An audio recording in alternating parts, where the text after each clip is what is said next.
célèbre ce samedi 11 juillet 2015 à Diokwe la 29e journée mondiale de la population autour du thème des populations vulnérables dans les situations d'urgence. Plus de 50 millions de personnes dans le monde ont été contraintes de quitter leurs habitations du fait d'une situation de crise, conflit ou catastrophe naturelle. Les 3/4 de ces personnes sont des femmes et des enfants qui, dans une situation d'instabilité de résidence, affrontent des risques de sévices, d'exploitation sexuelle, de violence, de mariage forcé, de maladies et de décès du fait d'une protection et d'une assistance inadéquate.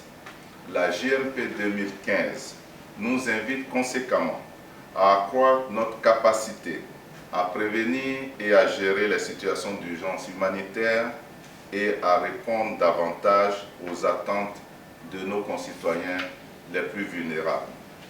Chers compatriotes, comme vous le savez, ces 15 dernières années, la Côte d'Ivoire n'a pas été épargnée par les situations d'urgence humanitaire. C'est près d'1 million de personnes, femmes et enfants, qui ont abandonné leur résidence suite à l'éclatement de la crise de 2002. Plus récemment, la crise post-électorale a causé environ 3000 pertes en vies humaines et a occasionné d'importants mouvements de population, 800 000 déplacés internes et 182 000 réfugiés. Au nombre des conséquences de ces crises, on peut mentionner également le démembrement des familles, l'accroissement de la pauvreté en rapport avec la perte des outils de production des ménages et des PME-PMI, l'arrêt de l'éducation pour 1 million d'enfants, la désertion d'environ 60% du personnel soignant. Notre pays a également connu des inondations ces dernières années qui ont occasionné plusieurs morts et de nombreux déplacés. Chers compatriotes, face à cette situation, le gouvernement a agi sur instruction du président de la République en vue d'atténuer la vulnérabilité des populations vis-à-vis des situations d'urgence. Ainsi, l'on note la mise en place du programme présidentiel d'urgence qui appuie 5 secteurs prioritaires: l'eau potable, la santé, l'éducation, l'électricité et la salubrité urbaine.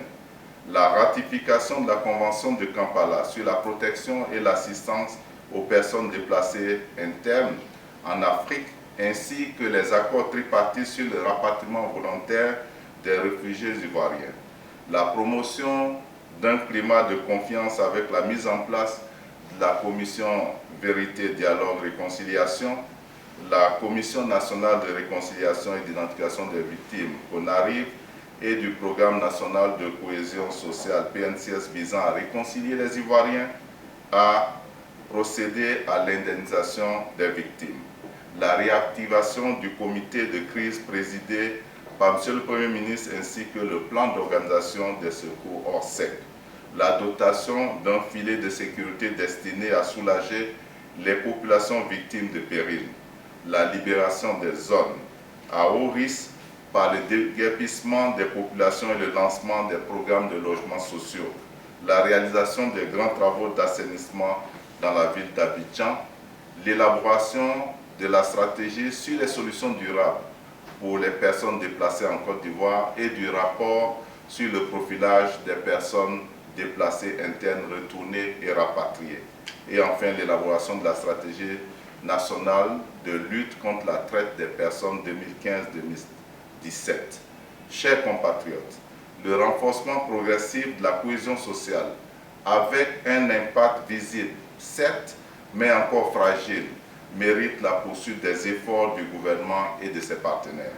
Aussi, en appelons-nous à la mobilisation de tous pour soutenir l'action de renforcement des capacités de la Côte d'Ivoire à garantir aux populations assistance et protection dans les situations d'urgence et à sauvegarder les droits et la dignité des personnes vulnérables et des victimes.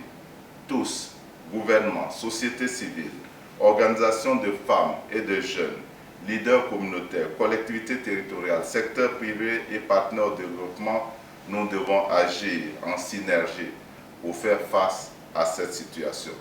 Chers compatriotes, prenons rendez-vous à Diokwe ce samedi 11 juillet 2015 autour du thème national « Population vulnérable en situation d'urgence, quel mécanisme de prévention pour une Côte d'Ivoire émergente à l'horizon 2020 en vue de renouveler notre engagement ». Je vous remercie.